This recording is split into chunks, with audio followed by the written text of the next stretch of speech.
പക്ഷെ മുഖ്യമന്ത്രി ഒരു കാര്യം കൂടി പറഞ്ഞേട്ടാ, ഈ പെരാന്തന്മാരെ സംരക്ഷിക്കാൻ ജില്ലകൾ തോറും മൊബൈൽ ഫോൺ റീഹാബിലിറ്റേഷൻ സെന്റർ തുടങ്ങുന്നു. മൊബൈൽ ഫോണിന്റെ ഭ്രാന്താശുപത്രി തുടങ്ങുമ്പോൾ അതൊരു പ്രതീക്ഷയാണ്. പെരാന്ത് വന്നാലും നമുക്ക് അവിടെ പോവാലോ ജില്ലകളിൽ. അതുകൊണ്ട് സൂക്ഷിക്കണം. നിങ്ങളെ മക്കൾക്ക് പെരാന്ത് വന്നോ? ഞാൻ പറഞ്ഞ നേരത്തെ ലക്ഷണമാണ് പെരാന്ത് വന്നോ നോക്കണമെങ്കിൽ. എപ്പോഴും ബെഡ്റൂമിൽ പോയിട്ടിരിക്കുക, ബാപ്പാനെ കാണുമ്പം ചൊറിയുക, ഉമ്മേനോട് ഇങ്ങനെ ക്രൂണമെന്ന് പറയുക, ഫ്രണ്ട്സിനെ കാണുമ്പം ചിരിക്കുക, ബാപ്പേനെയും ഉമ്മേനെയും കാണുമ്പം തെറി വിളിക്കുക, പിന്നെ എവിടെയല്ലോ എന്തെല്ലോ മാന്തി പിടിക്കുക. ഇത് തന്നെ. ഇനി ഉമ്മക്കും വരാനുണ്ട്. ഇനിയിപ്പോൾ കേരളത്തിൽ നമ്മൾ ഫേസ് ചെയ്യുന്ന ഏറ്റവും വലിയൊരു പ്രശ്നം എന്താ അറിയോ?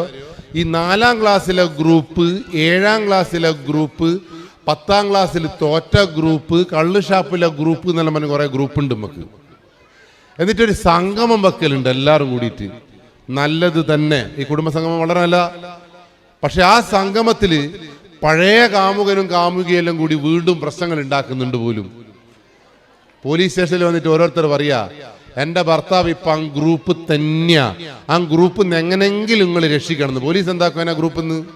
നിങ്ങൾ കേൾക്കുന്നത് പോലീസ് ദൈവങ്ങളാച്ച, പോലീസ് എന്ന് പറഞ്ഞാൽ സാധാ മനുഷ്യന്മാരല്ല. നമ്മളും ഇല്ല ഏതോ ഗ്രൂപ്പിൽ.